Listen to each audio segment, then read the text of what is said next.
Hello and welcome to episode 38 of a Thai football podcast, coming to you live today from Khon Kaen Sports School. I'm here to watch Khon Kaen Sports School play against Chonburi in Thai Women's League 1. It's a nice little setup they've got here. Looks like an artificial pitch, a couple of stands with seats installed that look like they've seen better days, but they'll do, they'll suffice. The crowd at the moment, I would say numbers about 20, free to get in. This place is a long way from anywhere. It's quite a drive from where I live and quite a drive from the city. Still, looking forward to this match. And then the rest of the show, we've got two interviews, one with Mark Watson from Futera United, one with Russ Horsley from Higher Sports Academy, and then we've got our old friend Bill Greaves, who submitted a plan to attract crowds to Thai football, and all three of them are well worth listening to, so stick around for that. I'll be back at half time with an update and any other details I see fit to mention. But yeah, looking forward to this, a different experience for me. Let's see what happens.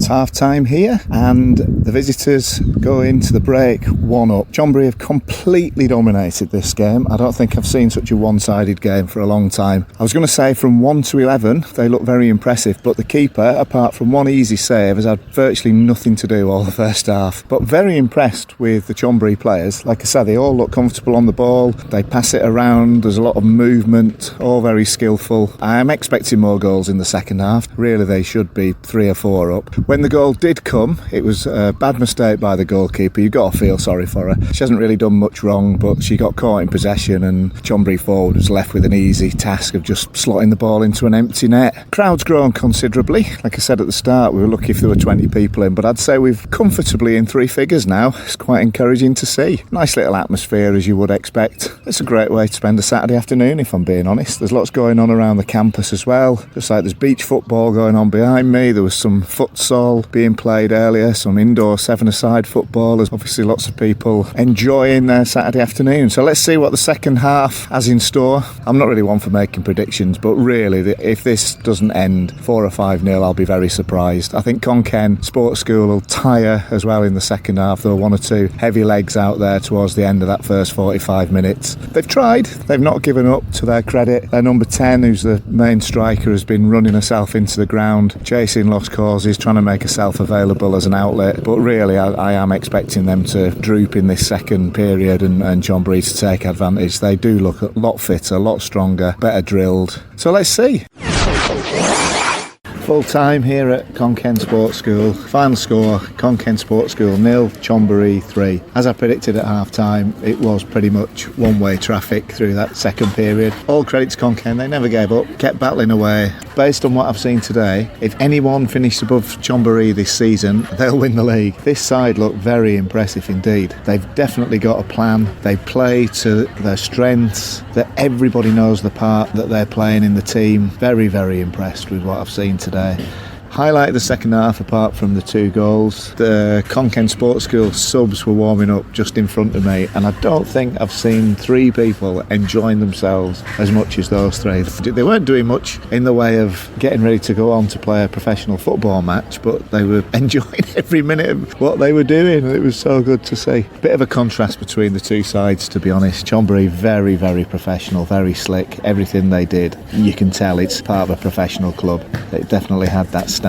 Now it's over to Rob. Over to you, Rob. Yes, Dale, thanks for that. It sounded a great day out. Please, everyone, give it a go, the Women's League. Well, there are several hours before I head to Ubon Ratchathani, and it's not quite James Richardson and Gazzetta dello Sport, but I'm going to have a quick roundup of yesterday. Very entertaining 3-3 draw in T1 between Port and Uthai Thani. Bangkok United with a very important 1-0 win away to Chiang Rai. And we don't go so low as to make jokes about the Sukhothai team being seen heading towards 7, but I'm afraid they got a proper pummeling at BGPU. Pathum Thani coming out 7-1 winners. And we've got a report from one of the other games, and I bet you can't guess who it's from. Thai Football Podcast Match Reports. Sawadee Krap, good evening from Dragon Solar Park. The match between Ratchaburi FC playing home against Lampun Warriors. The match has ended 2-0 for the home team. Scorer was Krisananon in the first half and Matheus Lima doubled the lead in the second half. Well, I think this match is about related to the national call-ups recently. The players just proving how solid they are defensively, as Kampon, another clean sheet, has recorded 5 clean sheets from 6 matches.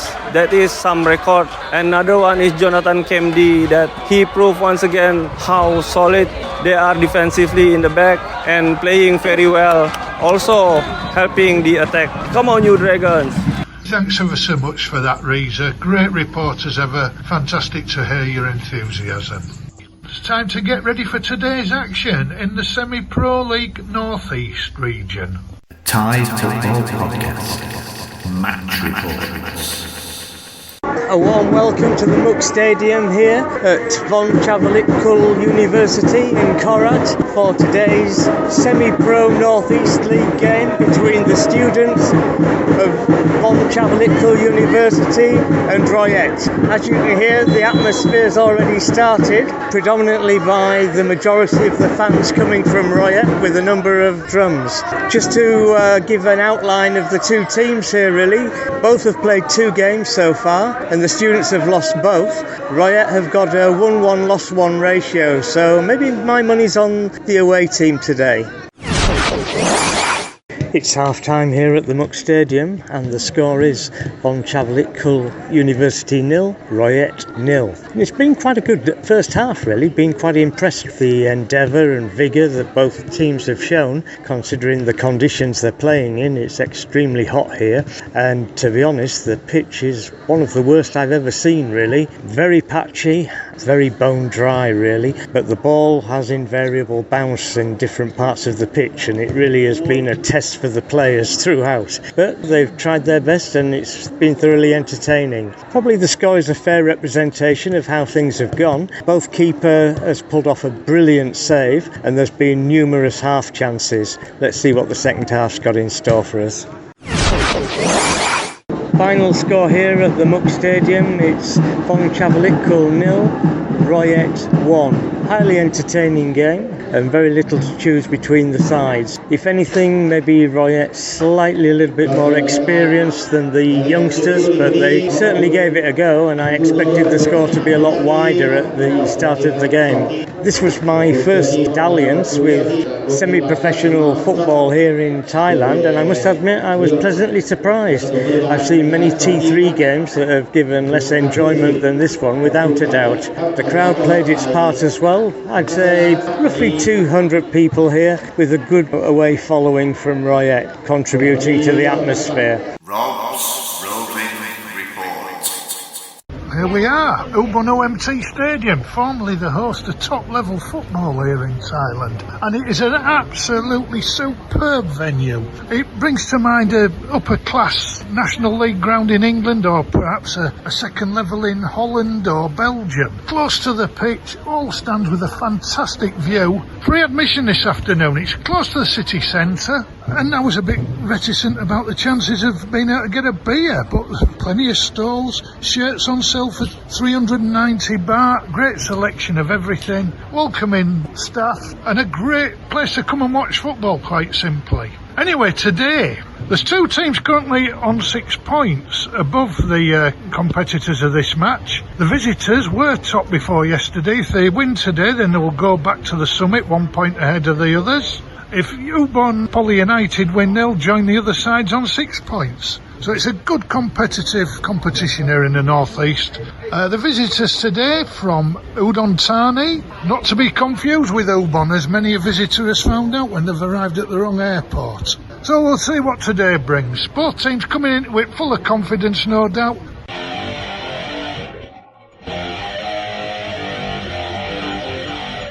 So yeah, half-time here, 1-0 to the visitors, Udon Banjan United.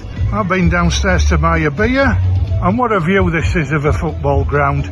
It's an amazing little stadium. It really should be gracing the top level of Thai football. Down in the changing rooms, meanwhile, I would think that the Ubon boss has got to rethink his tactics. He's been undone by a faster, quicker side so far.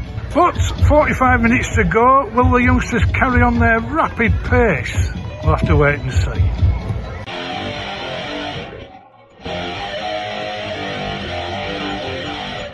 Full-time here at Ubon OMT Stadium, and what a good victory for the visitors today. Udon Banjan United, a fantastic display of pace, pressing, skill. They had everything, and to be fair, the game could have ended up a lot more than 2-0. And Ubon towards the end forced two great saves out of the visiting keeper. The woodwork at both ends had a good game, rattled a couple of times. As we close this report, the visiting team have gone across to the home ultras and are getting a rapturous ovation, and that's what we love about Thai football. So, we go back top to Udon Banjan United. Ubon Poly United in a bit of a state now. That's the second game they've lost. Each team play 8 games. Let's see who goes up at the end of the semi-pro division. For now, back to Dale in the studio. Thanks, Rob. And another great weekend out and about watching Thai football. It was nice for me to get a game in. I didn't think I'd get another match in before I head back to England. And it was good to get to the Thai Women's League. And as an extra bonus, it was Chonburi as well. It was as if the planets had all aligned for me on Saturday, Rob. And even a new ground for you to tick off. Yeah, absolutely. I'd never been there before. It's quite a way out of the city and quite a trek from where I live, but it was worth it. Yeah, I really enjoyed it. So I'd encourage anybody to get along and support the Thai Women's League and get to some games. Now, we've got 2 interviews and 1 feature lined up for you that push towards the future of Thai football, really. The Madam Pang era, I guess we've got to call it. So we spoke to Mark Watson, who is the chairman, the owner of Futera United, and he's not been put off by the events of last week. If you remember, he came on the programme to talk about the bizarre situation of the game against EGY Thai last weekend. That's not put him off. In fact, if anything, it's made him more determined. So this is my chat with Mark. This is fascinating. I really enjoyed this talk. A Thai Football Podcast interview. Welcome back, Mark. You were on last week talking about the very strange incidents that happened at one of your games, but today you've joined us to have a more general chat about your club and what you're all about. So thanks for coming back on. Really appreciate it. Thank you for having me, Dale. Second time now, mate. All good. Futera United. Am I saying that right? I've been saying Futera. Yeah, Futera United is how I pronounce it. It's made up of the words future and era. So a little bit of background. Futera is a trading card company. It's been around for, say, 30 years. They make trading cards for some of the biggest football teams in the world. So Barcelona, Arsenal, Liverpool, etc. as well. And one of the things that I do at the company, I'm the creative director of the company, but also we've headed up this project of starting a football team in Thailand, Futera United, basically to see how far we can go, but also with the sideline that the fans, or we call them the holders of the club, get to make a lot of decisions within the club, from normal stuff like getting to choose the kit design, but then going all the way to they made the decisions on the players we signed, and they also get to choose some of the tactics on match day as well, so they get to vote on who plays in certain positions, etc. It's a totally unique concept. It's not new for us. We've been working on this for 15 years. We've trialled it in England in the Sunday leagues. Some of you who have been following Thai football for a long time will remember that we worked with a company about 13 years ago called Seeker, where we had a T3 team called Futera Seeker. That was our first foray into Thai football. And in the last 2 years, last 3 years, we went into amateur football and sort of started up again. It's Futera United now. And since then, we've tried to work our way up the leagues with the ambition of, I'm sure the same ambition as every club here, is to go through amateur football and all the way through to going into T1 and hopefully becoming the next Mongtong or Buriram or big ambitions, but it's been so far been going really, really well. And every ambition that we've had, we've hit. We've been promoted every year in amateur game. And obviously this year we've gone into the Thai semi-pro. So the first rung of the ladder of the pyramid in Thailand. And hopefully, fingers crossed, we can get out of there within 1 to 2 years and start our journey into pro football, basically. It sounds like a huge project. How does it actually work? I mean, I know there is an issue in Thai football with owners and chairmen and chairwomen sitting on the bench, and the pressure that puts on the coach is immense. I know from talking to coaches how difficult they find it. What about the people that coach your team when they've got presumably hundreds, thousands of people trying to influence who they sign and what their tactics are? I mean, it's all right choosing a kit, but when it actually comes to the playing side, how do they manage with that? I mean, it must be a logistical nightmare, surely. It's difficult, but they built it with us. So it's not like we brought in a manager after we decided on how to do this.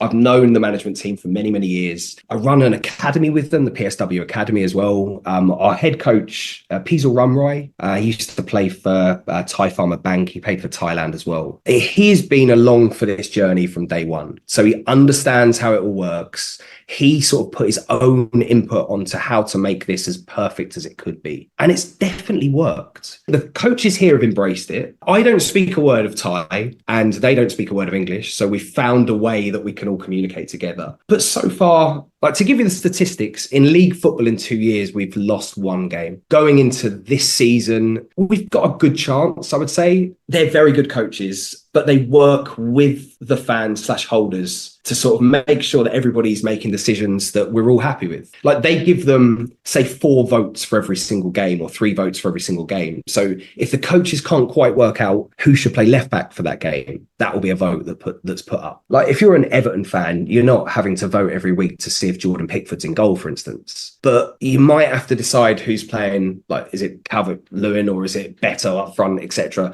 That might be a decision that you now have to make. And so that's how we run it. There's 3 votes a week or 4 votes a week, and the holders and the fans get to vote on what their beliefs are. And in all the time we've done it, maybe the coaches have disagreed a few times, but it's always worked out for good, basically. I know a lot of people look at this and go, it's sort of taking the proverbial out of football. But my belief is that fans should have a say. Like, they don't have enough of a say. I'm a West Ham fan. I've never felt so disconnected to my club as I do right now. I have no say in anything. Owners who could leave tomorrow, coaches that leave after a few bad games, players that leave for money. The one constant's always the fans, and they have the least say in it all. And in effect, they fund it as well. They fund the club, yet they have no say at all. So what we wanted to do was turn that on its head. It wasn't something we just came up with and we thought we'd experiment with people's lives, etc. 15 years of building this and testing it, and huge amounts of money put into it by us to make sure that we're not just playing at this. If I turn around and say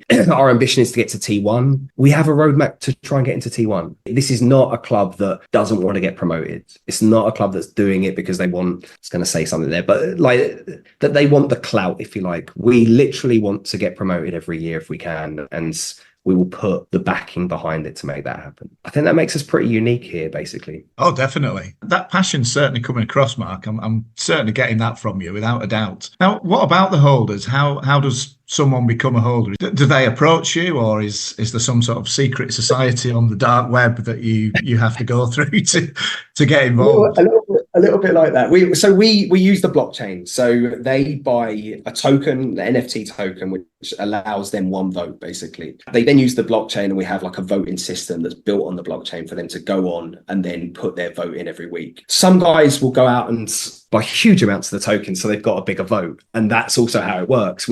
They work in a community as well, which means that they all talk about what they believe is the best way forwards. And there's always leaders in that community who say what they think. We've got Blue, who I'm sure you'll meet one day. He puts such an incredible amount of effort into everything. He knows everything about every player. He knows every stat about every single one of our players. It's really intelligent decisions that people are making. We've had moments where the coaches weren't sure what to do on the bench bench, and we've had holders send them team sheets with the last 5 minutes to go to show them all the things that could happen and all the decisions that they could make, etc. It's a totally different way of running a football club and making decisions in a football club. And it's not a gimmick, Dale. That's the big thing on this. Like, people think that what we are is some kind of like crypto bros, or like, I have no interest in cryptocurrency. I have an interest in how this technology can work to build a community around it. We're football people. Like, my life since I was 9 years old is, I'm a football fanatic. I've worked for all my adult life. I've never done anything else. And I've dedicated,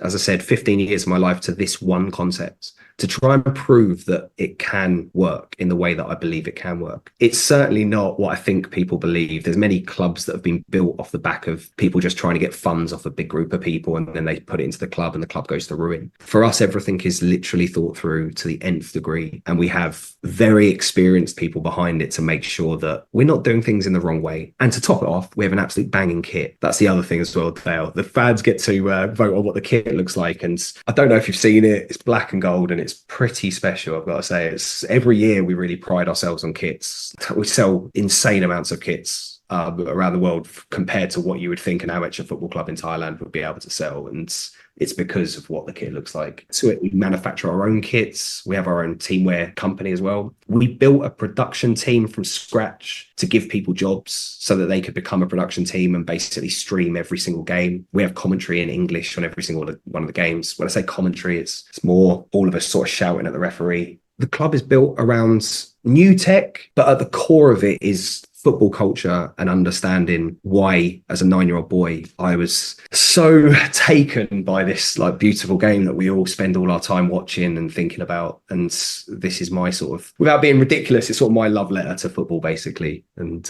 hopefully it can carry on in the way that it has, and we can sort of hit some of those ambitions that we're trying for. Well, I hope so, because that, like I said earlier, that passion is really coming across tonight, Mark. And I have seen the kit, and it is very beautiful. How would someone get hold of one of the shirts if they wanted one? That was the other thing. I've not seen any other online presence. I know you're quite active on Twitter, but have you got a website? Do you have a Facebook page? I mean, how can people get in touch with you, or how can people follow what you're doing? If you go to futeriunited.com, we've got a shop on there, so you can buy the shirts on there. We've also got a shop at the ground on home games as well, so you can buy the jersey at the home games. And we've got other merchandise as well, hoodies and scarves and all that kind of stuff. Facebook is, for some unknown reason, it's Futera Football, because Facebook wouldn't allow us Futera United, which is bizarre. And we've also got Futera United on Instagram, and our TikTok is quite a bizarre one. I'm a 43-year-old man, so I have no idea about TikTok in any way, shape or form. But our TikTok's gone a bit crazy. We've got videos going up there, which is very much more in the Thai side of things, so in Thai language, etc. But we're getting a few that are hitting millions of views, and like we're trying to sort of bring Thai football to the masses as well. So there's quite a few videos of me explaining sort of my thoughts on Thai football, which are really hitting good numbers as well. So TikTok's been quite good for us, which is a surprise to me because I don't know how to use it and I've got no idea what it does, basically, but it does seem to be pretty good for us. So yeah, you can go on there, but futeriunited.com, and you can go onto the shop, and we've got our jerseys on there. That's the first thing I'll do when we finish this interview, Mark. I'll go and order one of the shirts, because they are lovely. So what about match day? Your first game, you didn't play at your own stadium, is that right? You had to play at Bangkok University. So it looked like you had a decent crowd in. Presumably you're hoping to build on that. You've told us all about what you're doing globally and over the internet. What are you actually doing locally to engage with the community where you're going to be based? So we've got an academy which is in Seasaman, PSW. We're trying to back that to let the kids sort of come to the games, and we're trying to put on, so for the first game, I'm putting on buses from over there for the kids to come. We'll do that for every single game as well. There's free merchandise for all the kids as well. So if kids come, they get free trading cards, as we're a trading card company, so they get free Futera United trading cards, free t-shirts for the first few games as well, which seems to be pretty popular. And then for little fan bases around different areas of Bangkok as well, we've got buses that I'm putting on to bring them straight to the game. I don't want people paying to come to games. There's no charge to come in and watch the game, and for as long as we possibly could, even in T3, I love the idea of the games being free. I'm much more interested in people coming and just watching us and getting into Futerra United than I am about making money from that side of things, 100%. So yeah, buses to bring people in and just trying to get as much of, especially the Sisaman community, which is a little way out, but they've backed me in my little football journey for many, many years now. And it's something that I wanted to make sure we give back. A lot of our players are graduates from that academy as well. So we're just trying to make sure that everything we do is giving back to that local community that sort of backed us as much as possible. We've got other stuff as well, Dale, like not just from bringing people to the games, but I'm a massive advocate for other types of football as well. So Futerra United's got a walking football team. We back what will be the first ever Thailand walking football team as well, which we've put on sort of games and tournaments for them already. So we're trying to again get people that are stopped playing football to come and play walking football for Futerra United, again bringing them and their kids and stuff like that to come and watch the games and play on it. And the reality is that there's no point in playing football in front of 10 people. I want as many people as we possibly can, so try and build that community around everybody. The dream is by the end of this season we have 1,000 people turn up at a game. We had 450, I think, was the official numbers from the first game. I think we can probably get there. It's pretty ambitious. It's big numbers to get to a Thai semi-pro game, but I definitely think it's possible. So that's what we're pushing for, and whatever we have to do that. And as I said, free buses from different areas and stuff like that to get people to the games is part and parcel of trying to grow this club. The early signs are very encouraging. Like you say, 450 is a decent turnout at any level, really. And I think it's good that you're doing this in the local communities, because it's one criticism that gets levelled at a lot of Thai clubs is that they don't engage enough. And this is why they don't get the crowds and why they're not sustainable. I mean, obviously there are exceptions and we all know who they are, but many clubs don't bother. So I think that's something in your favour. You know, it's great to hear that you're doing that and you have that bond and you have that connection. So I think it's a good thing. So just before we finish, you've already mentioned you are very ambitious. Realistically, where do you see yourselves in 5 years' time? Reality is that I want to get out of this league within 2 years. I'm holding back a little. I want to get out of this league in 1 year, if I'm completely honest. I think it's possible. I think it's a very good quality league this year, and I think Dome looks strong, and so that's going to be our biggest competition, I think. But anything can happen in that first year. But within 2 years, I want to get out, get into T3. And what you don't want to happen, Dale, is you don't want to get stuck in T3. This is the most difficult league in Thailand to get out of. So hard to get out of T3. But if we go up to T3, we'll put everything we have to make sure that we can formulate a team that can get through that. So the ultimate ambition is within 5 years to probably just got into T2. That would be the ambition. That may be absolutely pie in the sky. There might be some people that know a lot more about Thai football sitting there going, he hasn't got a Scooby-Doo what he's talking about there. But there has to be an ambition. So within 5 years, getting out of T3 is what we would be looking at for that. And then from there, it's anyone's guess. The infrastructure we have, it puts us in a privileged position to be able to not have to worry too much about getting sponsors in. Although we're a football club, we need sponsors. Our key sponsor at the moment is Super Sub, which is a trading card firm in Thailand run by Itinana family. But it does give us that ability to know that we can grow without having to desperately run out and get sponsors, which definitely gives us more decision-making capabilities. A lot of the time you're doing things because you have to get sponsors, whereas for us, we certainly are doing things because of the football club and how the football club should be run. It does make it a lot easier for that. Other than that, it's to carry on making sure that the fans and the holders are making decisions every single week that really make a difference to how we play on the pitch and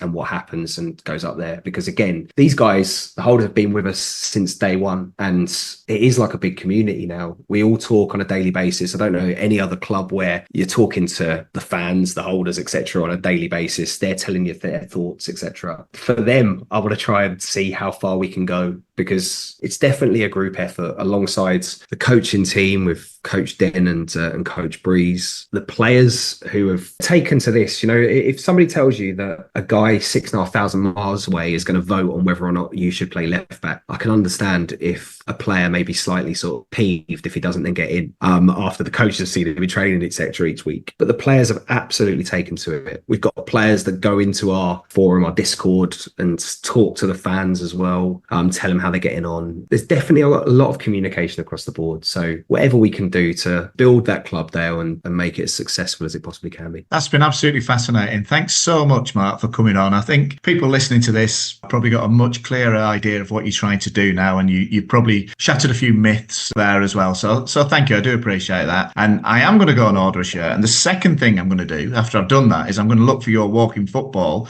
because that sounds about my level these days. So you might find yourself with a new player. We're having a game next month, and I'd love for you to come down and play for us. 100%. If you go onto our website, if you go to highlight FUFC at the top, you'll see Walking Football. If you click on that, it gives you a full squad list for every player that's ever played for our Walking Football team. We've had Didier Agat, the former Celtic player, play for us. We've had an Australian Walking Football international play for us. We've had a few ex-Thai professionals play for us as well. As long as you're over 40 years old, then you can play in the Walking Football team, and it's great fun. Really, really good sport. So 100%, if you're around, then there is a place in the team for you, Dale. No problems at all, mate. Thank you. And I'm certainly over 40. We're not picked by people sitting thousands of miles away, are we? Nobody's going to be commenting on my skills or anything. Well, we stream it live, so there'll be definitely people commenting.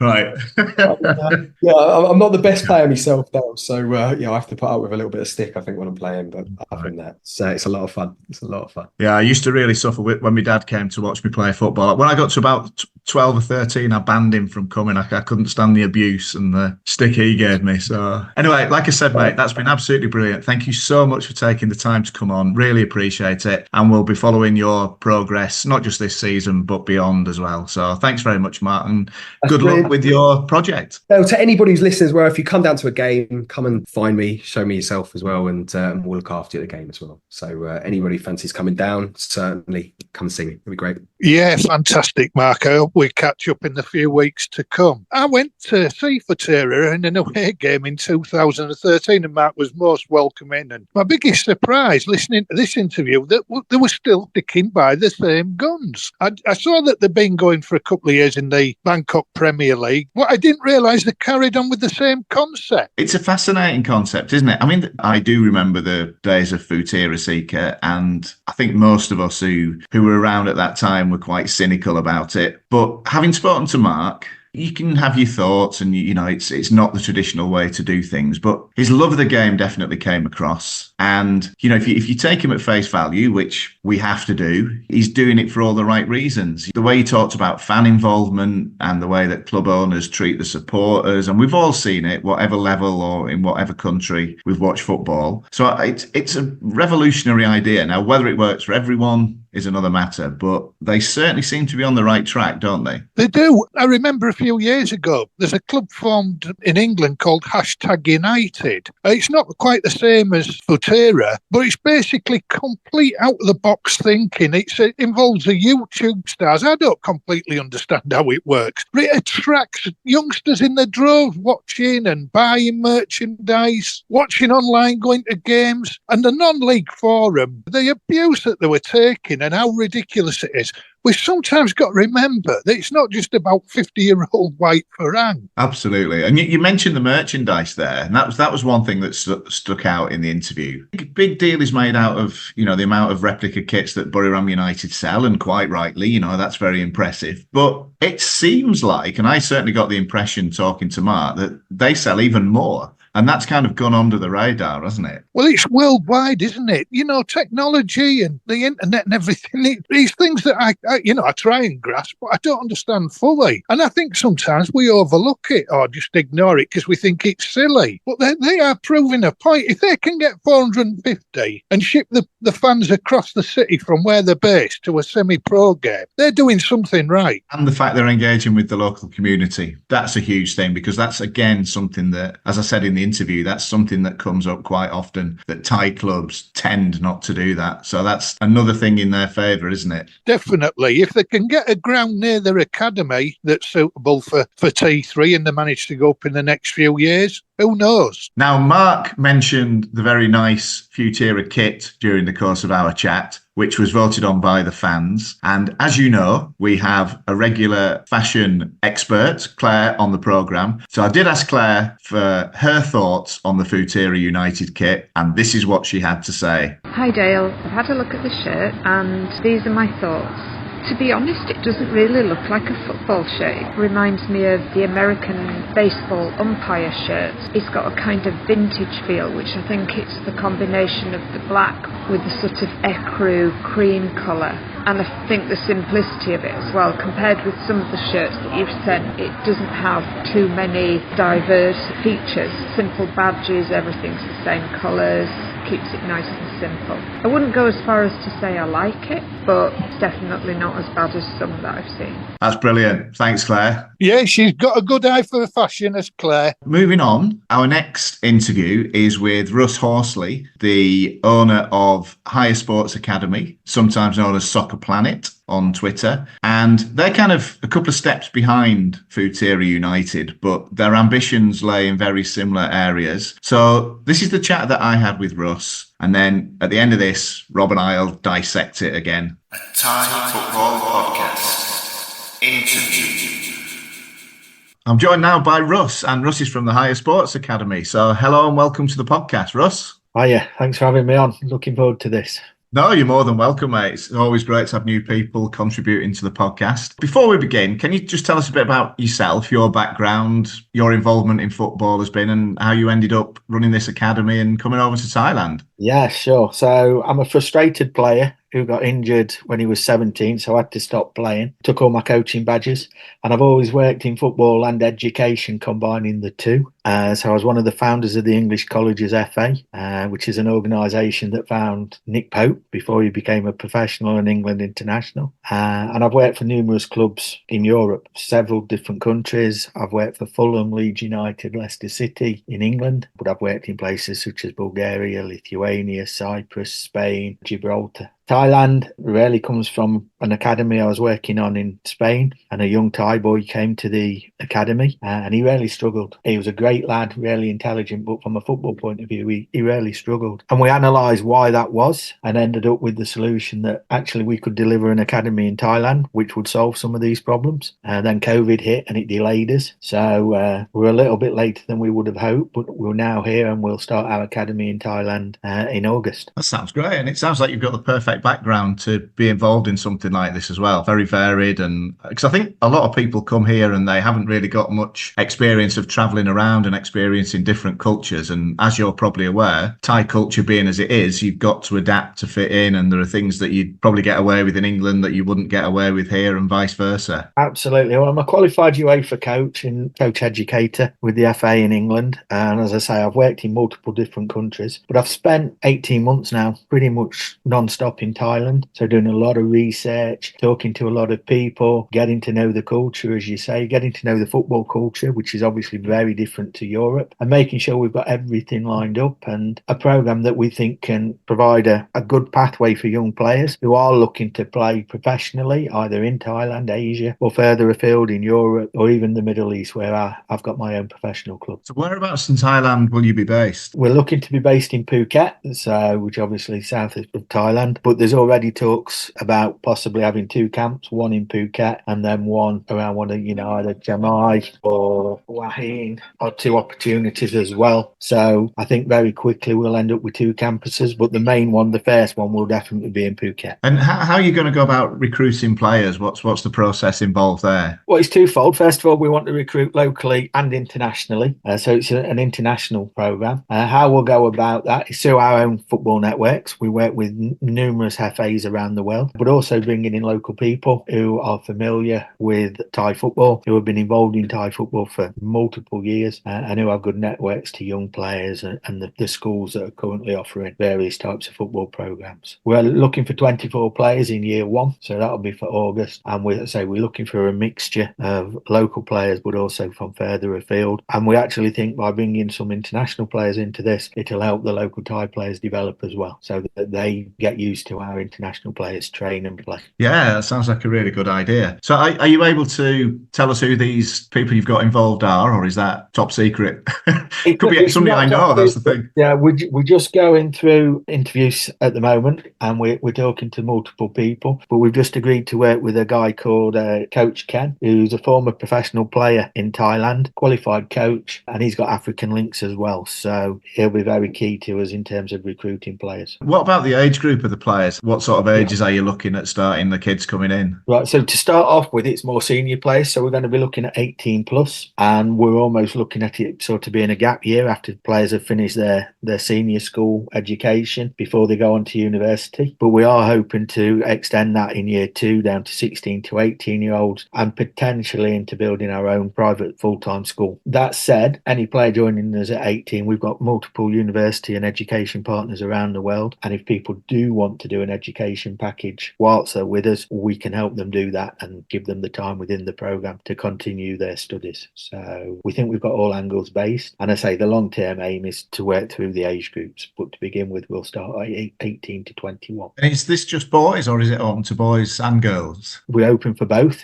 So a boys programme and a female programme. They'll be slightly different, obviously, in terms of the quality of opposition the players will play against. But actually, the opportunities are very similar in terms of pathways to Dubai, the Middle East, Europe, etc. So yeah, we want both. I mean, the Women's League has just started, so there's a lot of interest at the moment. So hopefully you can capitalise on that as well. Yeah, and the national team's doing quite well. So we're hoping there's a lot of interest. Obviously, women's football is becoming more high profile, and more young women now are looking at it as a professional career as opposed to part-time career. And that's why I think the pathways to Europe will be really exciting for young players, but also can lead to, full-time careers for them. And what about the clubs? Have you had much dealing with any of the Thai professional clubs? Not so much at the moment. Obviously, we've been putting all this together and coming up with the programme and so forth. But again, as I mentioned earlier, Coach Ken, he's worked in the pro game over there for, I think it's 14 years now. So he's really, really well connected. He's got all the clubs on side. They all know him. He knows all them. And at some point in the future, maybe after year 1, we want to turn this into our own club as well. We won't play in the top leagues, obviously, but hopefully we can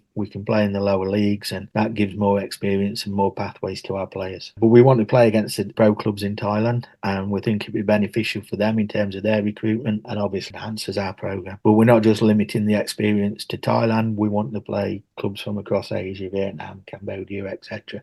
So our players learn different techniques and different challenges for when they move on. I think now's a really good time to be doing that, because I don't know if you're aware, but the semi-pro league has just started up again, which is a feeder into the top 3 divisions, the winners of that going. I mean, it's quite convoluted, the whole promotion and relegation process. I'm not going to go into that now, but obviously the semi-pro league is probably something you're looking for. Is that perhaps a short-term goal? Yeah, certainly within the next 12 months, we'd look to register in that and get a foothold into Thai football, and then who knows where it can go. But yeah, that'd be our starting point as a club. First year, we just plan to play friendlies, if there's anything such as a friendly in football, but non-league games. And then, as I say, by year 2, sort of 12 months' time, we want to be entering the league, and we'll start in the semi-pro league. Yeah, absolutely. Wish you all the best with that. I mean, on the podcast, we've got a guy, Rob, my co-host, and he's really into lower league football. He goes around watching semi-pro games, and, you probably should be talking to him, to be honest, but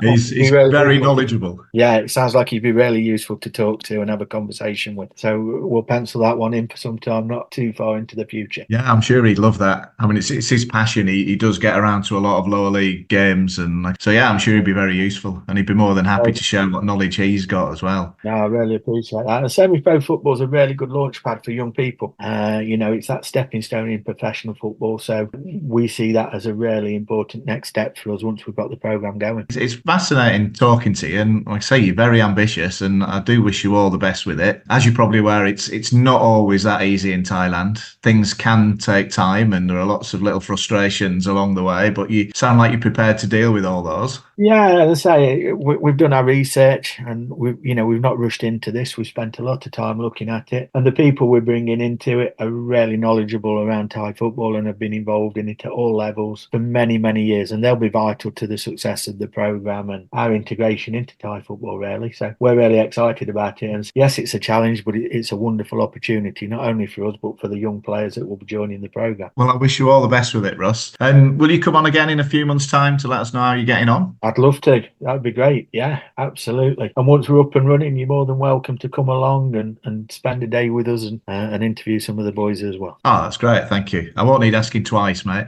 I'm sure. No problem. No, we'd look forward to it. We need people to know what we're doing and to see what we're doing. And you're a great forum for that. So we really appreciate the opportunity to talk and be involved in your podcast. Yeah, fantastic. Thanks for coming on, Russ. I'm sure Dale will take up that offer of Phuket.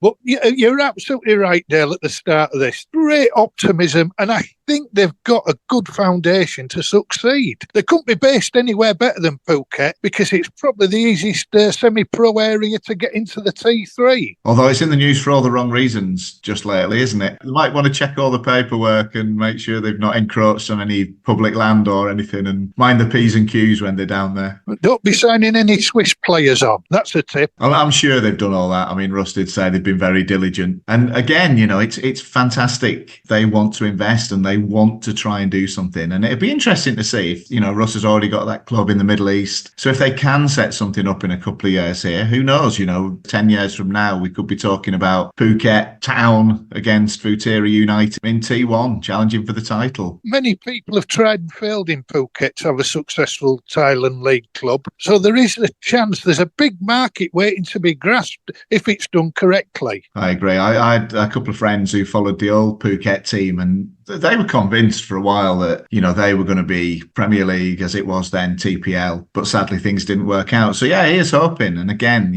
all the best to Russ. And I certainly will be taking him up, and Mark for his walking football, which I think is probably more my market these days. I struggle to get out of bed some mornings. I reckon we should be putting a podcast team together to give them a game of walking football. There's an idea. Oh, yeah, Rob, not thought about that. Right, okay. Anyone's interested in representing a Thai football podcast in a walking football competition, you know what to do. Hi, my name's John, and I'm listening to Thai Football Podcast. Now, moving on from the professionals, as we have to call them, Mark and Russ, we've had a fantastic submission this week from one of our regular contributors, Bill Greaves, the Sukhothai fan. Now, Bill has given this a lot of thought, and he's put a lot of hard work into this, and I think that there's some fantastically radical ideas. He's clearly been thinking outside the box. And this is Bill with his ideas for clubs to engage with the community, bring in more fans, and build on the platforms that they already have. How does a club prepare for the new season? The team signs new players, they train and play friendly games, they get to know each other, and they get used to playing together as a team. What does the club do to get new supporters? This is where we run into a contradiction of terms. In Thailand, a contradiction in terms? Never. I have been told that the club's main priority is pleasing their sponsor. Making them happy is more important than putting bottoms in the stadium seats. The Firebats are sponsored by Chang, and they like to start a season with a party. 2 seasons ago, it was very successful. A marquee was set up in the car park, a band appeared on stage, players and coaches showed up, there was free food everywhere. The beer was flowing and free. The morning after, many were sporting headaches. Were there any new supporters or tickets sold? No. It was a cost to the sponsor with no material benefit. This season was a lot worse. The event was staged during a rainstorm. It was disorganized and chaotic, and I don't know what happened next because I took my soaked feet home without finding any food or beer. I was a decidedly grumpy old man. Wouldn't it be better if we kicked off the new season with an event that benefited everyone? Happy people everywhere. Cost-free sponsors with a dramatically improved public image. Hundreds of potential new supporters, perhaps eager to sit in the stadium for the first time, and club owners awash with pride in their community, participation and vitality. Enter the pre-season spectacle, the Feed the Poor Day. The club should sponsor and promote a day to feed all the poor people in the local community. It wouldn't be that hard to do. First of all, you would need to find a temple willing to work with you. Then you would need a group of volunteers to work the phones and do all the other essentials. Most clubs, including the Firebats, have groups of supporters active on social media, and their aid and assistance would be vital. Contact with the local radio stations and any other willing media sources would also be a good idea. Then we turn to the donations. 1 bag of rice from each rice mill within 50 kilometers of the stadium would be a great start. Fruit, bananas, oranges, pineapples from local growers would be wonderful. Same with vegetables. An appeal to local growers from the radio stations and the social media should provide a wide selection. Meat might be more difficult, but an appeal to local slaughterhouses, butchers, and grocery stores would help. Bakers and grain grocery stores could be appealed to for bread and buns. With some organization, this event should attract the attention of the local, national, and perhaps even international media. Could local restaurants, mindful of the publicity, be persuaded to set up shop and give away free food for the day? Now that we have a temple teeming with all kinds of nutrition, who is going to cook it? The vendors usually stationed around the stadium on game day would be a good start, but any stall vendor willing to participate would be welcome.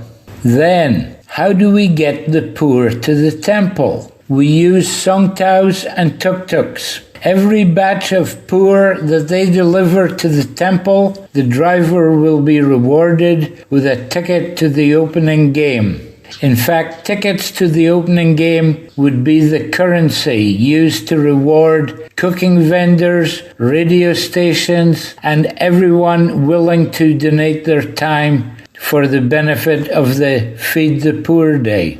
Any financial requirements could be met with a whip round of the club managers and players. A 5,000 baht per person donation from the owners, coaches, and players would suffice for most needs. Supporters' social media sites could be asked for donations, which I believe they would enthusiastically give. The club's bank? Perish the thought. Now, can you just imagine the day itself?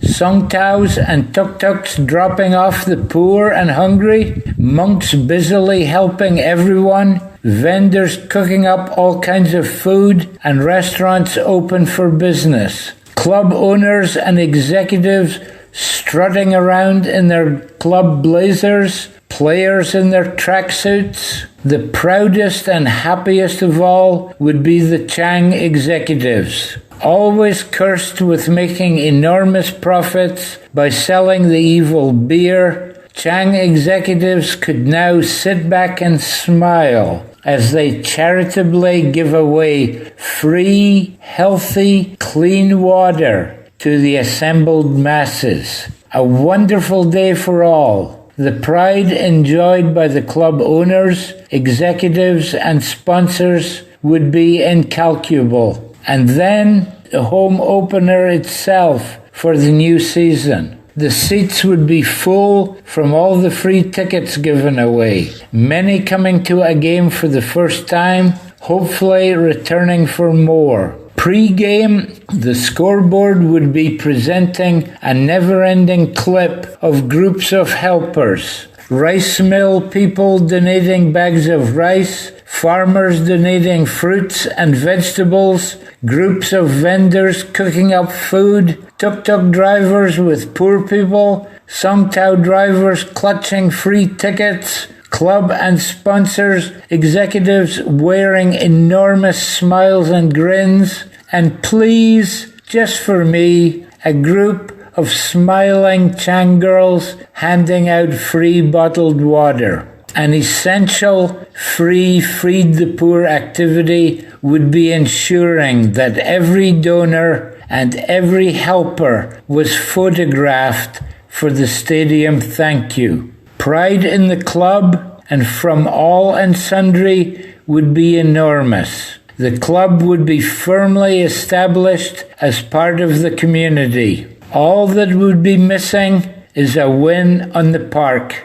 Bill, you've come up trumps. What a brilliant idea. In the unlikely event that any club owners are listening to this podcast, what have you got to lose? It's not going to lose you any money. It's going to build you a lot of credibility in the community, regionally and even nationally. It's a fantastic idea, Bill. I was not expecting that. Bill offered to send in an opinion piece, and I thought he was going to slag Chonburi off again like he did in his match report last week. I had to listen to it 3 or 4 times to take it all in. You know, when someone's prepared to put that much effort into thinking up these ideas, you think, wouldn't it be great if clubs put as much thought into it as Bill clearly has done there? I know that there'll be people who say, oh, it'll never happen, and they probably think that Fatira are cranks and Russ onto a loser. But if you don't have positivity, we might as well pack in. Yeah, there'll always be people looking to pick faults, won't there, I guess? But the 3 people we've had on this week have just been so positive. They're all looking to the future. They're all looking to improve things. My only concern is with Bill's idea is that a lot of Thai clubs try and do things with the minimum amount of effort. They're not prepared to go that extra mile. And that obviously would take quite a lot of work. If they're prepared to do it, it could pay off. But that's down to the clubs, isn't it? Well, there's one thing for sure, Dale. They won't be losing anything from it. You're right. There's too many times clubs will try something and then forget about it. You know, it's like waking up in the morning, I'll do that today, and then forgetting about it tomorrow. The only way to build is gradually get people involved, keep them occupied. That's probably where we should leave it, on a very positive note. It's been very good this week, Rob. I've really enjoyed that, and thanks to Mark and Russ and Bill for taking the time to do that. Really appreciate it. Just in closing, Dale, I'd like to wish you a safe journey home, mate. We see you again soon. Thank you. It'll be spring when I get back, so again, another reason to be optimistic. Thanks for listening, and we'll see you all next week.